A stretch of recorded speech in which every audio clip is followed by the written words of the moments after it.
So, how is he? Well, the accident hit Andrew pretty hard. It hit everyone hard, but it seems him especially. I can only imagine that he feels responsible. Such a brilliant mind, He was always ahead of us mortals. I couldn't keep up with him, Was the greatest scientific mind of our generation since Einstein. And to have just so much of your work just ripped away from your hands and gone in an instant, it's not easy. I think he definitely took it hard. Yeah, he must have. Why are you so interested in this story? He hasn't allowed himself to be interviewed by the press since the accident took place. Did you know him? Yeah, I knew him.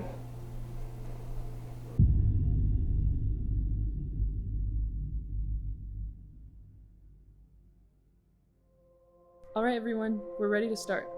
Let's do this.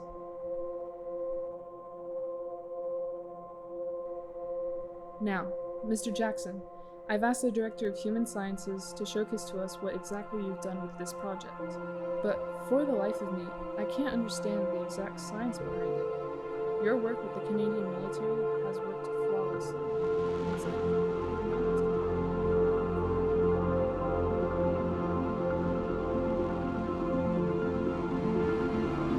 Mr. Jackson? I'm sorry. What was the question? You don't change, do you? I was saying that your work has been seen as flawless, and you've been praised for it. But some of your critics have mentioned that you don't take ethical courses of action. Your flattery is welcome, Mrs. Foster, but there's no need for formalities. I completely understand the ideals by which I operate. I don't need anyone telling me what I can or can't do. Well, that's not what the government thinks. The government thinks what it wants itself to think. My job is simply to provide results for them. These results have led to the deaths of 3 innocent people. I mean, you're aware of the accusations against you and your company with this project. Yes, I'm aware of the allegations. So, do you admit that the Odin project went too far, Andrew? That's a matter of perspective, Melissa. Do you have any information on what caused the accident? There are many factors involved. We're trying to send 3 men 100 years in the future. The original theory is that time moves in one direction, but that's not what we found. As we learned from the accident, one can't actually go forward in time. However, we can go backwards. We thought that's because the future is yet to be written, but the past has already been locked in place. It's like an hourglass that flows up instead of down. Ironic.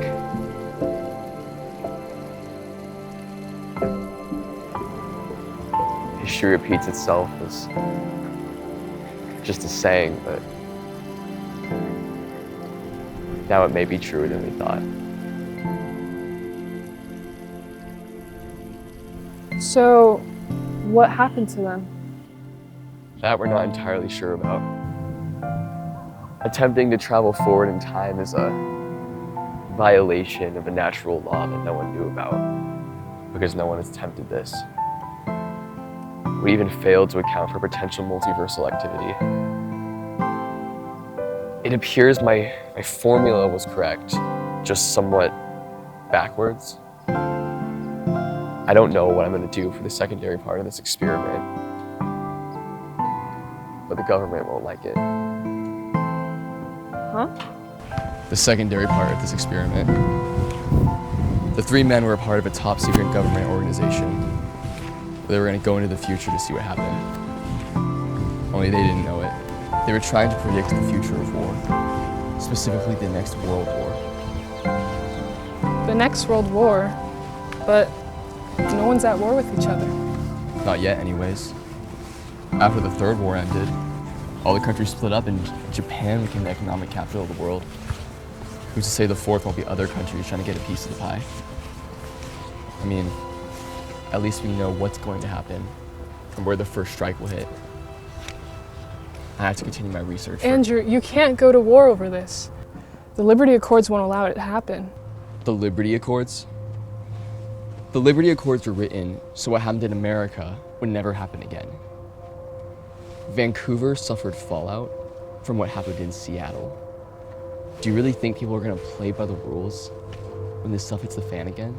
The last time humanity had a major time change, it was because of the arrival of Jesus Christ. If the war was so massive that it changed how we measure time in years, what will the next one look like? Hey, I know what the war was like. I was there when London burnt to the ground. You can't just use innocent lives that don't know they're being used.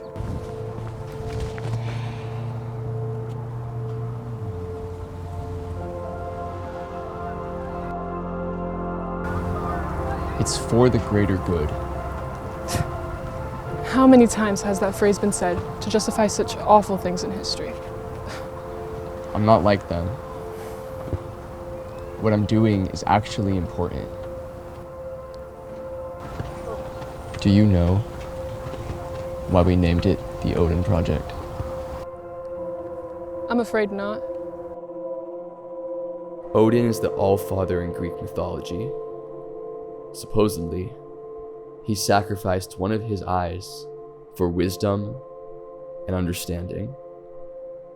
In much the same way, we've made the tragic but necessary sacrifices in order to secure a better future.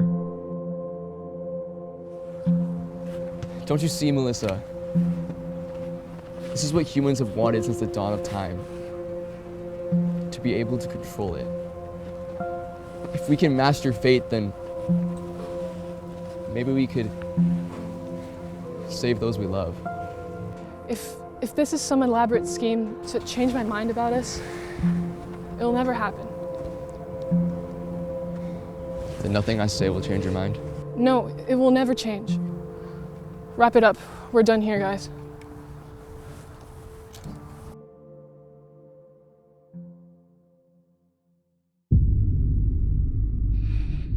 Still no progress. Even though we've had that conversation 100 times. Maybe soon she'll see. All of this is for her. Odin is the All-Father in Greek mythology. Do you know 300 times why we named it? 500 times. 1,075 times. The same way. Don't you see this? Keep trying. Please.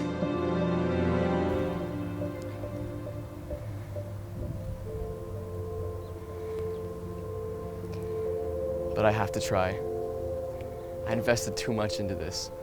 I accepted this proposition from the government because it was the only way I could get funding for my research. For us. Melissa, I made you a promise. Andrew, I understand. No, you don't! No, Melissa, you don't! You don't understand! What does anyone understand with their own selfish reasoning? If anything, I'm grateful for what we had. It showed me that there's no such thing as love in this world. It's a cruel joke played upon us, be it by God or something else. How can something as cursed as love be real in a world like this? Even if you do find somebody to love, time will still win either way. It's inevitable because one of you is going to die. You're going to die!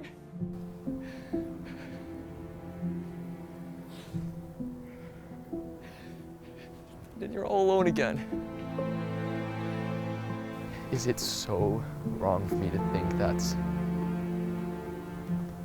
unfair? Maybe history will remember me as someone who destroyed the fabric of reality. But they can never say I didn't have a reason for doing so.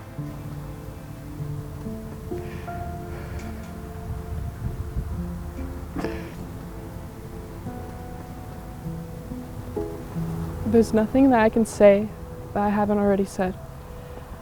There are just some things that can't change, no matter how much time passes by. Back when we met,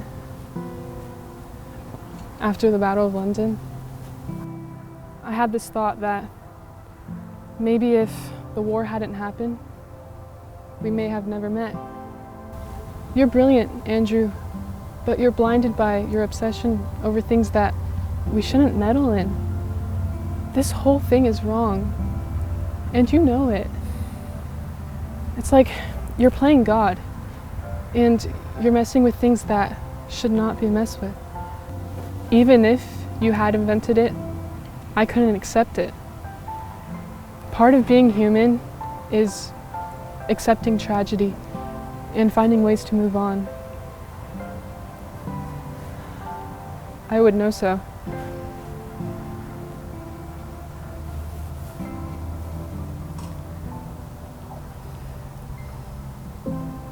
Would you take that choice away from people?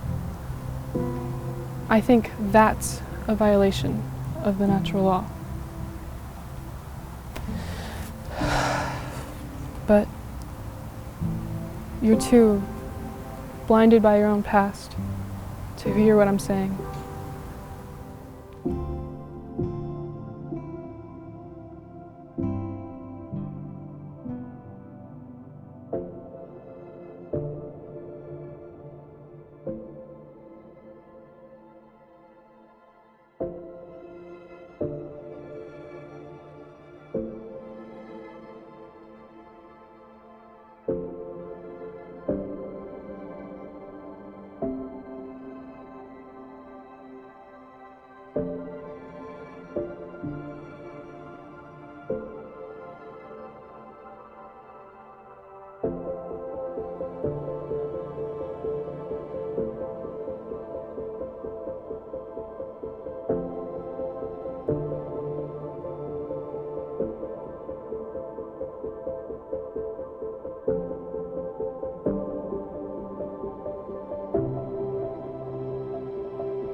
He did it.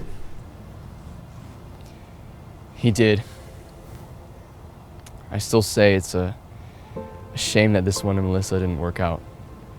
It's the only timeline where this has occurred. It's not fair. Nothing in life is fair, Fives.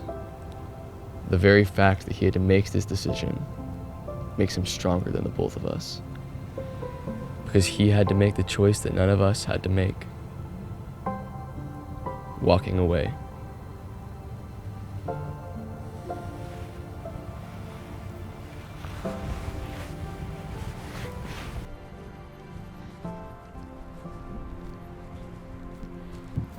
You're so cold. Even if what you're saying is true, that doesn't make what happened to him right. No. I have a feeling he's right where he wants to be.